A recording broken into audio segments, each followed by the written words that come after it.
Welcome to Grateful Connections, What Gratitude Built, the podcast where women in business share the lessons, strategies, and gratitude behind their growth. Here's your host, Malinda, leading inspiring conversations that fuel your growth, spark gratitude, and remind you that you're not building your business alone. Hello, everybody. Welcome back to the Grateful Connections, What Gratitude Built podcast. And I'm super excited to talk with my friend, Jamie Roth, who is the founder of Intuitive Encounters. And I can tell you that personally, I'm very much in my head, and I'm not necessarily the person who follows my spiritual path. And I'm normally very much in my head and logical and not the most emotional person in the world.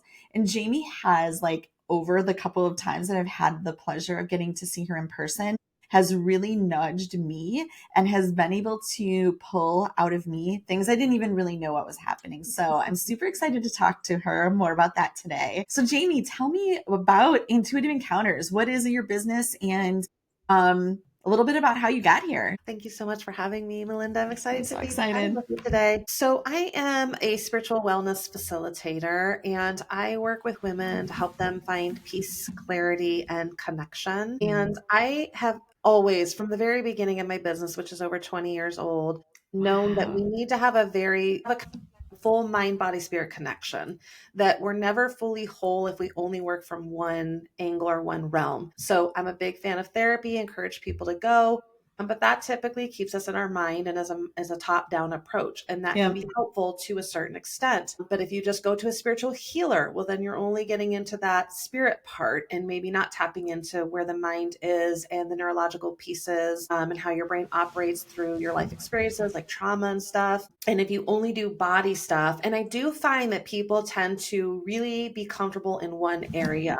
So if you're only working with the body, again, you're missing these other pieces. So for example, some people love to just work in the spiritual realm, but then they're not connecting that mind piece that's so important. They're not really connected into their body. They want everything to just sort of be love and light and put a spiritual angle on it. And that's beautiful. I'm deeply spiritual, but we are human. And I like to guide women in the full human experience. So I like to make things attainable and practical, but also very spiritual and connected. And so I find that people are really connected to one. So some people are really comfortable in the body. So they're very good with things like dance and exercise and movement, sex, like they're very comfortable in the whole physical experience. They sort of lack shame around that. And then there's people who are fully into the mind, and you sound like you're a mind person where you're just very always comfortable in my head. Figuring things out like it's a puzzle, applying that logic, the intellect, the facts, but you might, sort of lack in some of the other areas. And again, I believe that the human experience is a mind, body, spirit. So I offer the full gamut to provide as much to all of that as possible. So I do intuitive counseling for the mind approach. I do Reiki energy services, and I will just go ahead and say up front that all of my services can be virtual and in person. Located in West Lafayette, Indiana, but I've been doing virtual. I'm like a virtual OG, talk about Skype and everything. Way before Zoom. I have a little pride in that. I'm not going to lie. Zoom came on, the exit came on, and I was just like, oh, I got this. Yeah, that's amazing. Yeah, and because everything is energy, virtual works just as effectively. And then I think the very first thing you experienced was my Goddess Flow practice, which is a somatic healing practice. And really quickly, somatics is the dropping into the body piece. It's allowing yourself to feel yourself fully physically as well as emotionally. Gotcha. So I want to dig into a couple of these things for sure. Yeah, go ahead. Okay, so I've been curious, because you're not the only person I've talked to or have learned you can handle energy remotely. So how? What does that mean? What is it? How do you feel it when we're connected over the internet, or is it something you see? How does it connect with you? I got you. I have a whole spiel. All right. I love it. I know we have somewhat limited time, so I'm going to try to condense this, but I feel like I'm pretty good at explaining this. So we're going to start with physics. We're going to start with science. You like that, right? Yes, that makes my brain happy. So everything is energy, and basic physics, like high school physics, taught us this, right? Everything is in the form of atoms and or molecules. Although I'm 48, so since we took physics class, or since I took physics class, it's progressed a bit, and they've actually found there are even smaller particles than atoms. They're subatomic particles. Okay. But whatever the particles are, they move, and they create what's called a vibrational frequency. That is factual science. Everything around us has a vibrational frequency. So, for example, a couch. If you were to come into my healing studio, you'd see I have this beautiful purple vintage couch. And we both perceive the vibrational frequency of it as a couch, meaning we know we can set our bodies upon us and it will hold us. It's not going to turn to water. It's not water. I have a, desk that's holding my computer right now. It has a vibrational frequency of the wood, of that it can hold things on top of it. It doesn't change. It doesn't move about. It's just a desk, right? And science has many, many tools to prove vibrational frequencies and kilowatts and hertz and all kinds of different ways. Okay. So then there's quantum physics, and quantum physics takes it much, much further. I am not a quantum physicist, and I will be upfront right now and tell you that a quantum physicist might hear this and call bullshit on it, and I'm fine with that. Okay. I believe that it's very interesting. Spirituality loves science because in spirituality, we believe science proves spirituality. Science doesn't like spirituality for whatever reason. Okay. I'm not a quantum physicist, and this is very, very basic, and I am approaching it from both a science and a spiritual perspective. So I always tell people, take it or leave it, however you want. But quantum physics takes it even further. This part is factual, and it has discovered that everything is made of energy, the galaxy, the stars, and that we have a quantum field. That's factual.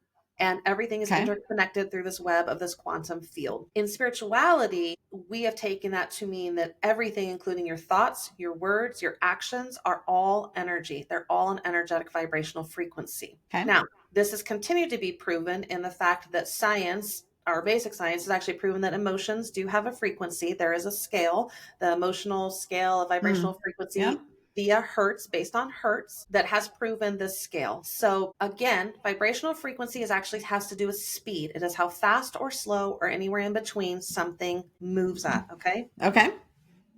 And so, like we said, most static things have a vibrational frequency. Everything has a vibrational frequency, the couch, the desk, but so do our emotions and our words and our feelings. So on the vibrational frequency scale of feelings, you will see, if I were to show it to you, you will see that on the slower end are things like apathy, grief, anger, shame. On the faster side of the scale are things like happiness, joy, gratitude, authenticity. Now, something I like to make very, very clear, this is very important. There is not a good or bad on the scale or in emotions. There is not a right or wrong. It's very easy to look at the scale and think it's linear and think, well, I don't ever want to be angry. I don't want to ever experience, apathy. But that is part of the human experience. And we are meant to experience the whole range. And unlike a couch, human beings are not static. We think, we feel. They have proven clothing has vibrational frequency. Organic cotton and linen are of the highest, fastest. Okay. So therefore, typically the fastest part of the vibrational scale is typically considered the healthiest, or where you sort of want to be. So like it feels better. And things with these microplastics in it, all our clothes that have all those microplastics vibrate on the slower frequency. So when you're enrobing yourself in clothes, it is important to think about what you're literally putting on your skin and over your energy, over your aura every day. Okay. Food has a vibrational frequency. This is an easy one.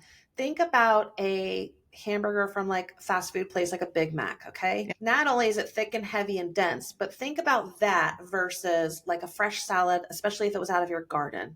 You literally can be eating sunlight, like pulling out lettuces and tomatoes and cucumbers from your garden versus a McDonald's Big Mac that has been so over processed, is not even mostly real things. It's been through so many hands, boats and planes and trains. And then the worker, who may or may not be in the best of place in their life, the best mood, is preparing it and then handing it to you. All of that energy is in that. illness has a vibrational frequency. This has factually scientifically been proven. So things like cancer have a very slow, heavy frequency, whereas a cold is a slower frequency than full health, but Sure. it's not like cancer, right? It's a little bit Gotcha. slower. So since everything is energy, let's think about our thoughts and words, okay? So think about just even the word hate. As soon as you even think that word, if you say it out loud, you can probably feel it in your body. It's a closed Yes. off feeling. It's heavy, it's dense, it's thick, it's icky, Yep. it's like it's not something you want to feel. It doesn't feel good. And even the Yes. word hate, just even saying it with that, It's spark. it's Yep. sparky. Exactly. Yep. Everything we're describing is energy: dense, heavy, thick, spark. That's all energy in motion. And if you hate someone or you're feeling someone's hate, it is going to bring you down. It doesn't feel good, right? It doesn't feel light, Totally. vibrant. But now compare it to the word love and what that elicits. Love Hmm. is, more buoyant. It's softer. It's kind. You might even immediately think of someone that loves you, or someone that you love, Yep. and how that just makes you feel warm and fuzzy. It's because it's all energy. Energy. Love that. So when we communicate, whether we're in person or doing this like right now, we're connecting our energy. It's basically connecting to it's like an antenna. We're just connecting our antenna to a vibrational frequency to each Okay. other, and we vibe together. And there's just a natural like connection. One other way to show how energy works with people, we all have an aura. We all have an energy field around us, and it fluctuates and changes based on our mood. Are we exhausted? Are we rested? Are we nourished? Are we Okay. dehydrated? Where we're at in life, what's going on. But we all have an aura about us that is also a signature, unique signature. Okay. So like I have one that draws people to me to just tell me everything about their life. It could be in the middle of the grocery store, on a public bus. I could have 5 minutes with someone and they will tell me their entire life. And for years before I did this work, I was like, what is that about? And then when I realized who I was and what I do, I realized that's a part of my unique energy imprint. And it's not totally unique. Wow. Lots of people have that, but I definitely know that's a thing for me. Yeah. But think about when you go into a new space with people you've never met and how you're just drawn to certain people, or maybe even repelled by someone. And the repelling one is the more curious one, right? Like you don't know anything about that person. You've Right. never had a conversation. You have no logical reason to have some feeling, but you just do. We're not all meant to mesh together. Everybody's energy doesn't always get together. Sometimes it Yeah. clashes, sometimes it repels. So I talked a lot. Are there any questions? Does that help you a little No, it bit? makes sense. So how do you interpret it though? I guess the last question to tie it together, how do you interpret that or feel that or Yeah. connect with it virtually? Like you said, there's an antenna, but like, are you feeling a certain way about our conversation? Are you able to see like the aura around me because we're talking, over camera, or like what is the physical thing that happens for my logical brain to translate into how you interpret and how we end up working together, even though we're virtual? So great question. And what we need to know about this is that there are various ways in which we receive intuitive input. They're called the clairs. So Okay. there's clairvoyance, clairsentience, clairaudience, and claircognizance. I'll Okay. quickly run through them. So claircognizance is, I think, what most people think of as being intuitive, or AKA psychic. It's Okay. just knowing without knowing why you know. It's Okay. just, and I think most people have experienced this at some point in their life, or I think actually, I find a lot of people have experienced it a lot. They just didn't have a term for it, or they didn't really attach it to intuition. They were just like, oh, that was a Sure. weird phenomenon that happened. Um, Right. some of the easiest examples of this are like your phone vibrates to let you know you have an alert, someone's texting you, but before you even look at it, you know who it is. Yep. You don't know why, you don't know. Or, maybe you would go to apply for a job and you just have this knowing, no, it's not for me. But on paper, it looks good. It should want it. Right.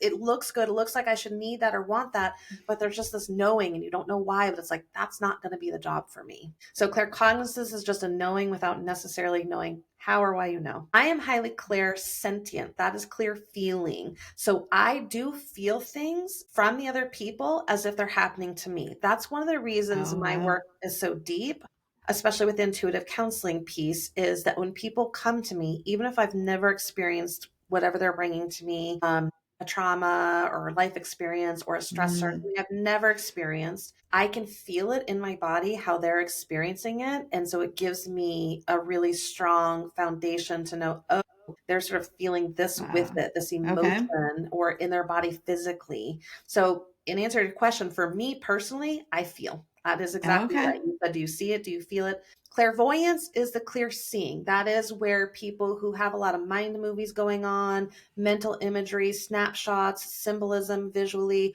or people who do see like spirits like in front of them Okay. or people's auras. I am not as strongly clairvoyant in the way of visually seeing. So no, I Okay. don't see your aura. But in order for me to do clairvoyance, I have to close my eyes and go into what's called your mind's eye and kind of see it from there.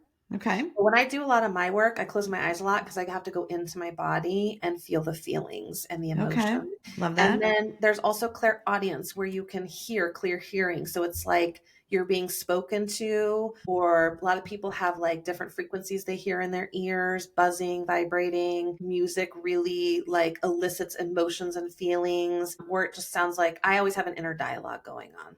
Okay. So there are different ways to receive the energetic frequency. And Interesting. I'm mostly clairsentient and strongly Okay.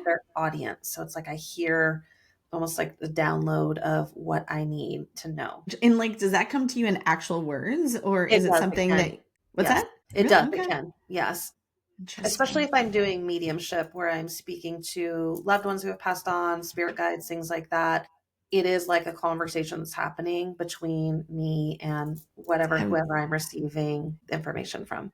so fascinating. Like I've definitely had some conversations with, or been around some people who've had those conversations, and I'm always like, I mean, again, doesn't happen for me. So that's why I'm extra curious about this. So let me just say, you can learn these things and you can open up to how you best receive information. Like I teach a developing your intuition workshop, and you can find one if there's one local or whatever, but you can, like, everybody has intuition. I want you to know that everybody Okay. has intuition. It's just that if you didn't grow up with parents who maybe were tuned into it to themselves, then they certainly didn't know how to speak Right. it to you. And so children, like, look at children. You should always trust children's intuition, because when we're Yes. first born, we come in live with it and we are sensing and feeling and knowing. But it's through life where that volume gets turned down or maybe even squashed entirely, especially when things like religion get brought into it and it can be Amen. called evil Yep. or wrong. And you're told that only special like prophets and stuff are able to do that. You are not. So if you have gotten in, and I have this a lot, I have a lot of clients who have had to religiously deconstruct from the idea that they weren't important enough to receive intuitive downloads. So they mash that button off, or they just didn't have enough guidance. But everyone has Right. intuition, maybe not to the degree that I use it. I'm not saying everyone's Sure. going to be out there as an intuitive guide, to people. Right. To like literally start their career doing it, but right. Exactly. But But paying we all have it attention. enough to, like, it's an inner spirit. It's your inner spirit. It's your own inner knowing. It's your own inner wisdom outside of the noise and chaos and influence of social media, of social stigma, of religious dogma, of toxic generational patterns. It's peeled back from all those layers to go back within. We all have an inner That's spirit to be guided amazing. by, for sure. Which is so fascinating. So just back to the goddess Okay. movements that, Yes. kind of struck me. So, I was at an event that one of our mutual friends had put on, Daphne Paris, the goddess elevated event. And so I'm there, and you were not even expected to be on the stage, but you were one of these people who stepped up when she had a number of people unable to attend. Correct. So you're on stage and you're leading this entire group of women through this goddess movement and talking about, it was, I would love for you to explain it because I cannot, but what I can tell you all, which was so fascinating to me, is the running joke in my family is I'm not the deepest feeler. I don't cry easily. Like it's not something and I don't do it intentionally. I'm just not a super emotional person, but I'm in this room with all these women. You're guiding us through these movements, and tears are like streaming from my eyes, and I have no idea what I'm crying about. I have no concept as to what is happening to me, and I would love for you to kind of talk about that. Like, what were you directing us through, and why did it affect me? Yeah. So you and actually several women came up to me afterwards and were like, what just happened? Like, Right. what sorcery did you just do? And it is kind of sorcery. So there are two things that I do want to just be open about. And that is, one, it was the movement itself and what it elicited in your body. And two, it is my energy field. I have a ginormous energy. And the other imprint I have, besides getting people to just speak whatever and say all the things, is I make people cry. That is so normal. Like, that is just like the most normal thing in the world for me. People are always That's like, I never cry. Why am I crying? Why Well, because it happened to me twice, right? So the other time was when we were doing a firewalk, Yes. at Daphne's, and we had a goddess component before, and you let us do that. And the same thing happened. I'm like, I don't understand what you're doing to me. So the one thing that I personally provide that's in my energetic vibrational frequency, just as Jamie Roth, but definitely as an intuitive healer as well, is it's safety. It's safety to be vulnerable and to really meet yourself wherever you're at. And so that's usually a part of where the tears come from. But again, somatic healing. So the goddess flow, for the people listening, it was only 15 minutes. Normally it's like a 90-minute session in my studio, or if I do it virtual, but this was a quick 15-minute thing. I think there was 100 women in the room. And we did some just like self-touch and just like loving and some breathing. And then we got up and we moved and we shook our asses, and that was fun. Yeah. And we did some singing to Cyndi Lauper time after time. Yes. We opened up our throat chakra. So that was a power-packed punch 15 minutes, honestly. It was wild.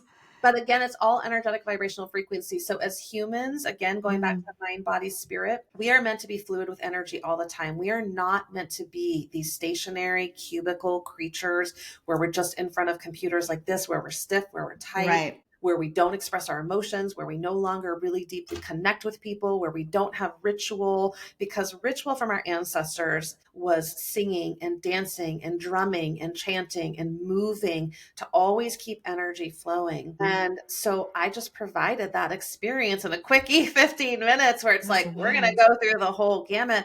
And when you allow your body to move energy, what's come up? I don't know exactly what came up for you in that moment. I don't know what the tears were attached to. I don't think you probably knew either. No. But sometimes that's the beauty of somatic healing, is all I did was open you up to yourself and something wanted to release. And tears are multifaceted. They can be grief. They can just be an energetic release. They can be joy. Yeah. So I don't know in that moment what it felt like for you, but sometimes the beauty of somatic healing is we don't have to know.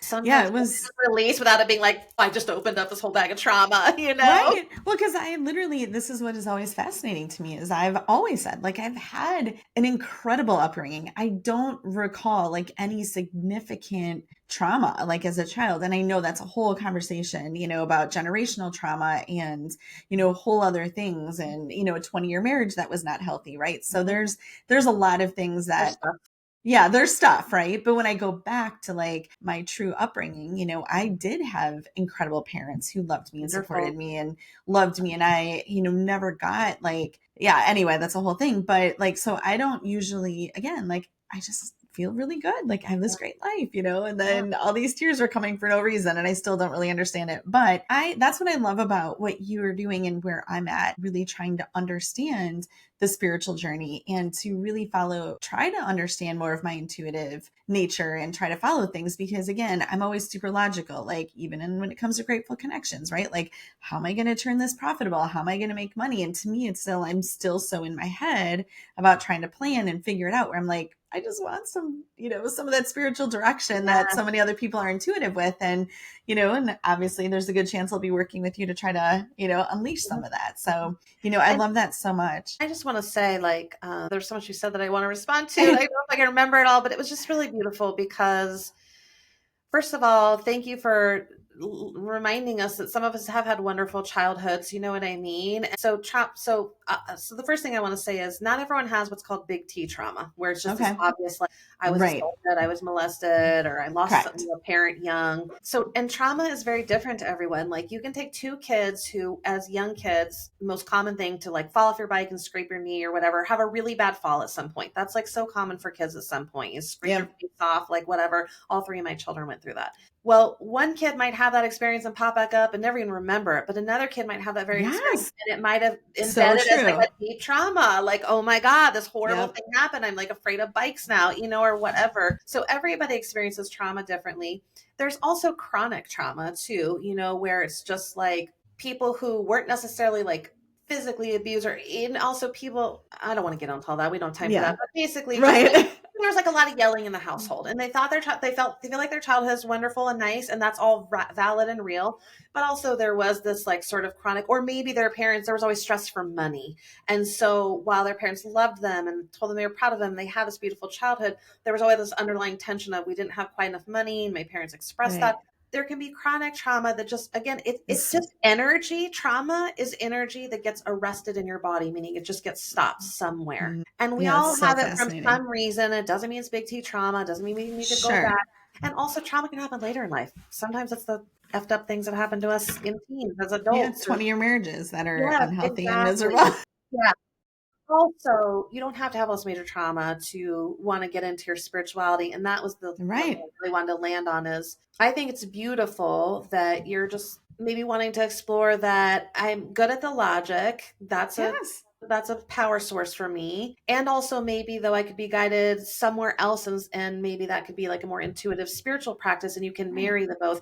And that's like the work I like to do. Because I've honestly spent a lot of time as a spiritual guy, a spiritual mentor, feeling like there's so many out there that will tell you exactly how things go. Like, this is what happens when you die, and this is what, like, just really like they feel like they know the answer, and perhaps they do. And that's how they guide people. I am not that person. I work with a lot of people who have a lot of religious trauma and stuff and have needed to deconstruct. So they don't need another person coming into their life trying to indoctrinate them or force beliefs. So I'm more, here's some options, here's some ideas, but I'll be very clear about what I believe and what works for me and what has been proven to me. But I don't ever want anyone to feel like they have to then believe that too or go with that. I'm like, let's explore what feels good to your spirit.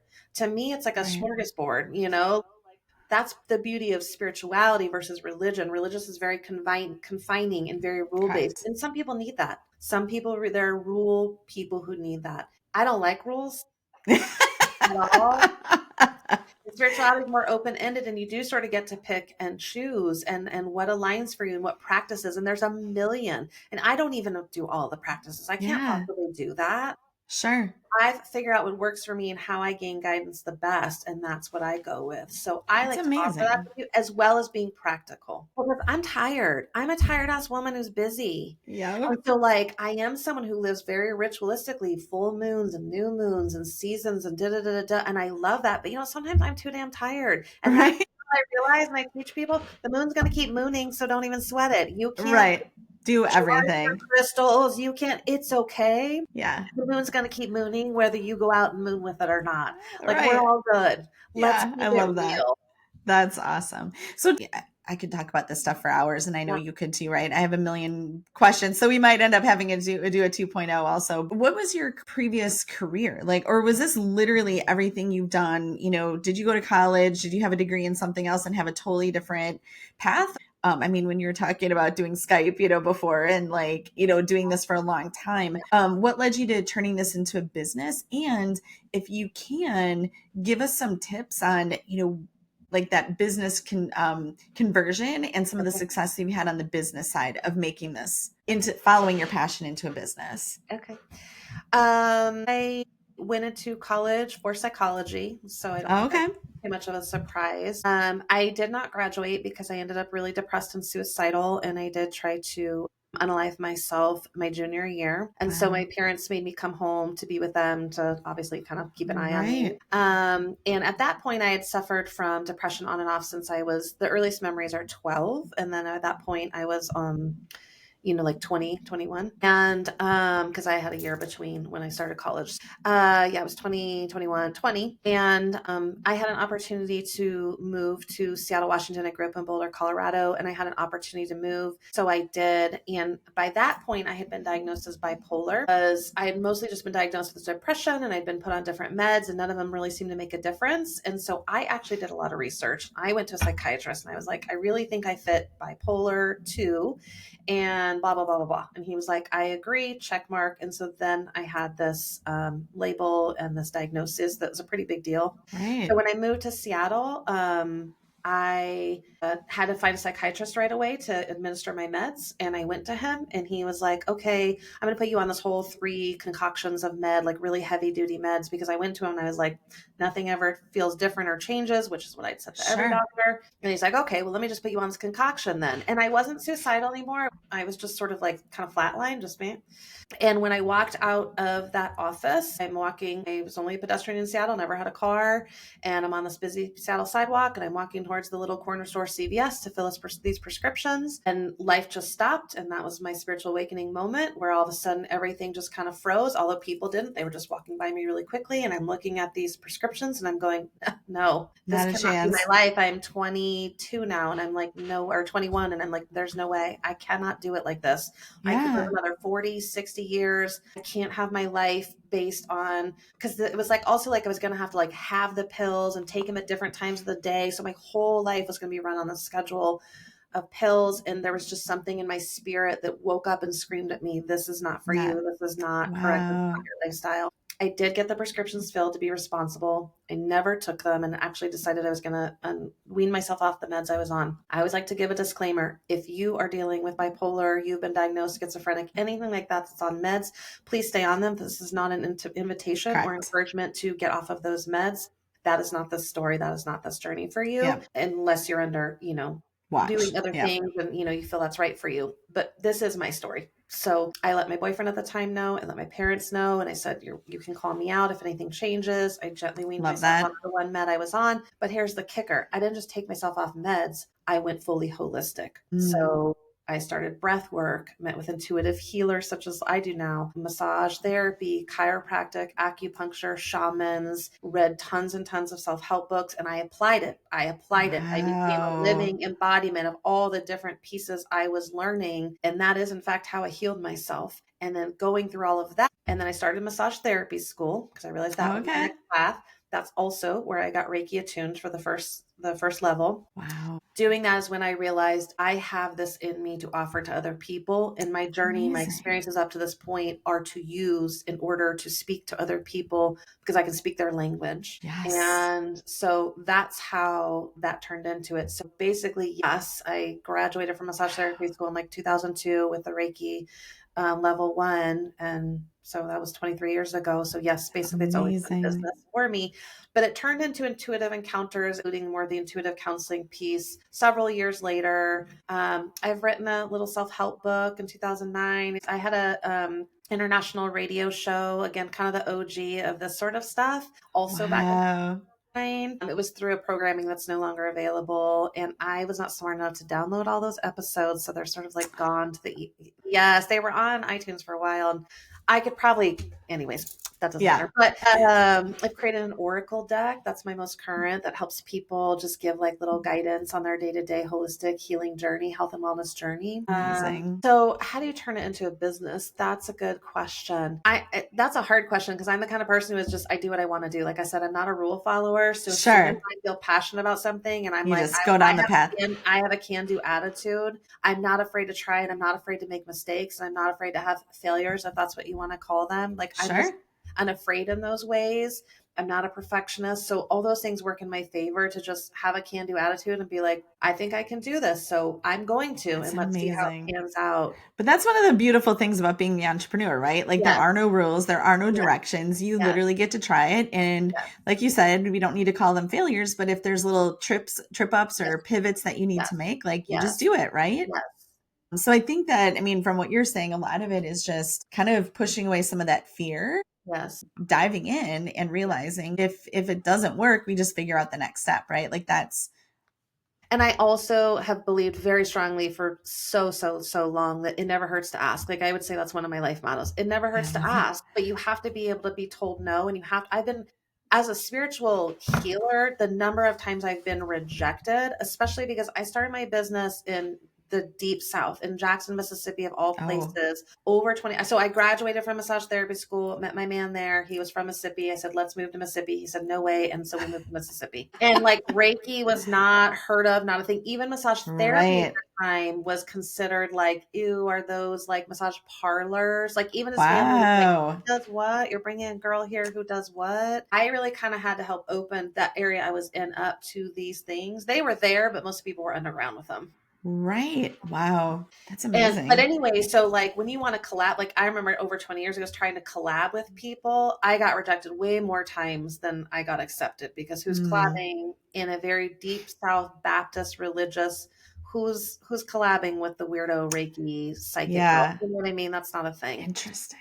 So that's why I had to span out first. Like I really started my business virtually before I even really fully dropped in locally, aside from massage. The massage was doing okay, but I had to Right. slowly. So yeah, so I have Wow, lots of that's can-do amazing. attitude. You have to be able to, it never hurts to ask, but you have to be able to receive no and not take it personally, not make it Yes. feel like a failure, like yourself like a failure. That's probably one of the hardest ones for people. I agree. And I think especially as women, I mean, I've had this conversation thousands of times, right? Where we as women are less likely, I Yes. think, in a lot of cases to ask for help than even men, which is interesting. But I think we just inherit so much of this. Well, I can do it and I can do it well, or I can do it better than everybody else. And then when you realize, yeah, if you do ask for help and ask more questions, people are dying to help, right? But we just have to put ourselves out there to ask. So I love that. I mean, Jamie, your story is so fascinating. And I love everything that we talked about. I want to know so much I more. know. So I do think we're going to have to do another episode with you. But one of the things I did want to talk about too is obviously I love to incorporate gratitude Right. into my conversations. So when you think back, and we've heard a significant part of your story, which is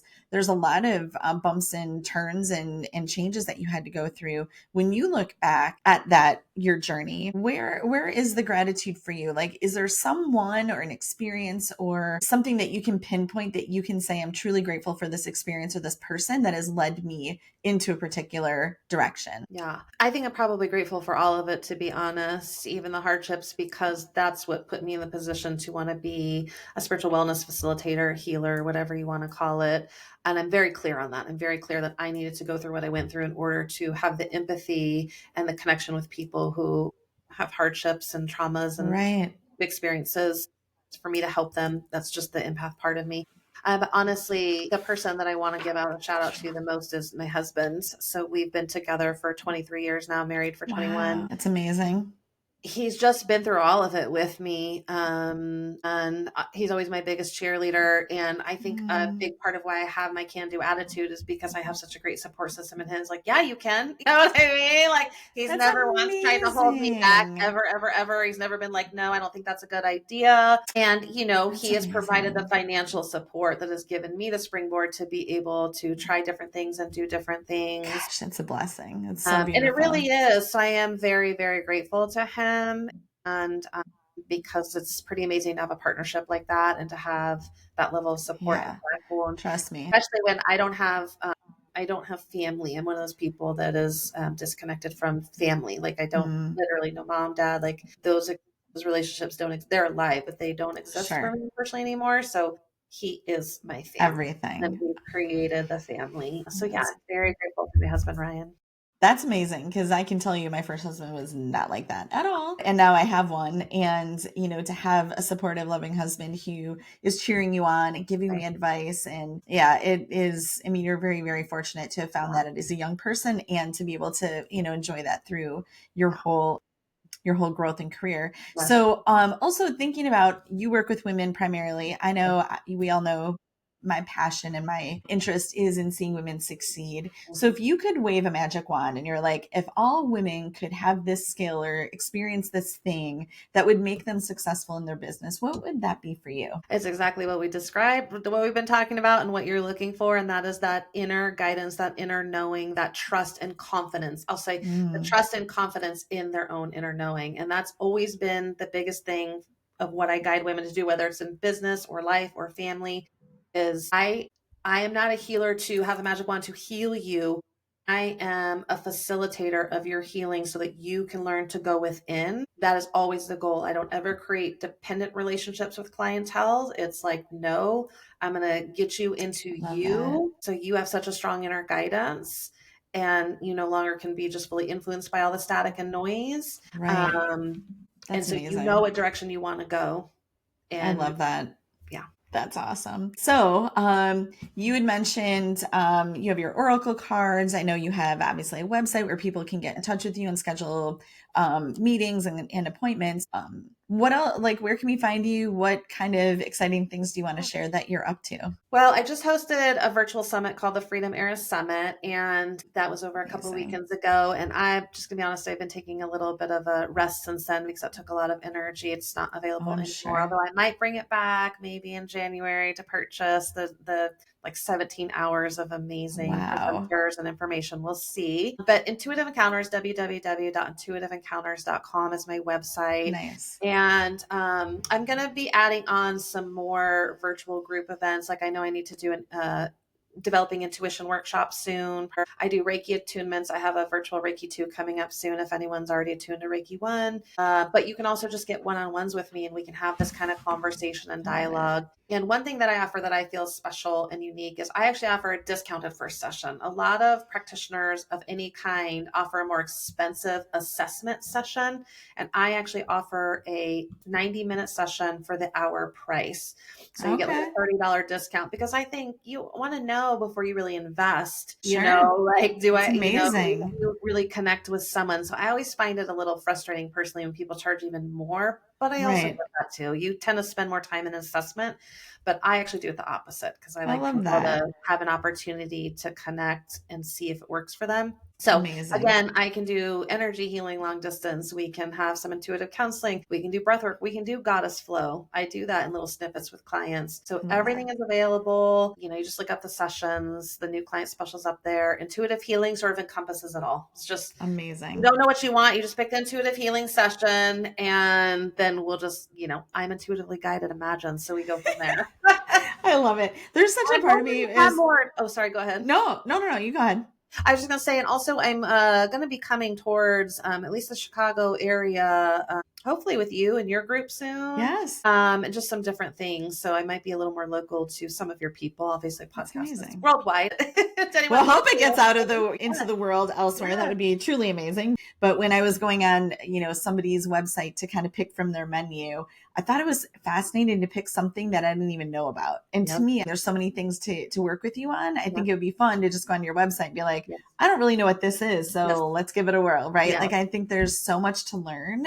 And I'm so intrigued by your abilities and just in person, you're just such a sweet and amazing and beautiful soul and a woman who I just am so grateful to have connected with because your passion is just obviously so genuine, and hearing more about your story, that makes perfect sense. So thank you so much. And I'm sure we will have to have another conversation where I can learn more about all the fun things. So I love it. Thank you, Jamie. I appreciate you. Thank you for having me. Okay. Bye-bye. If you enjoyed this episode, I would love for you to subscribe so you never miss a conversation. You can find me at gratefulconnections.com, join our private Facebook group, Grateful Connections, and follow me on Instagram at gratefulconnections_CO. Sharing is an act of gratitude, so please pass this along to another woman in business who inspires you. We're so grateful you joined us on What Gratitude Built. We grow stronger when we grow together. So stay connected, stay inspired, and let gratitude lead the way in your business and your life.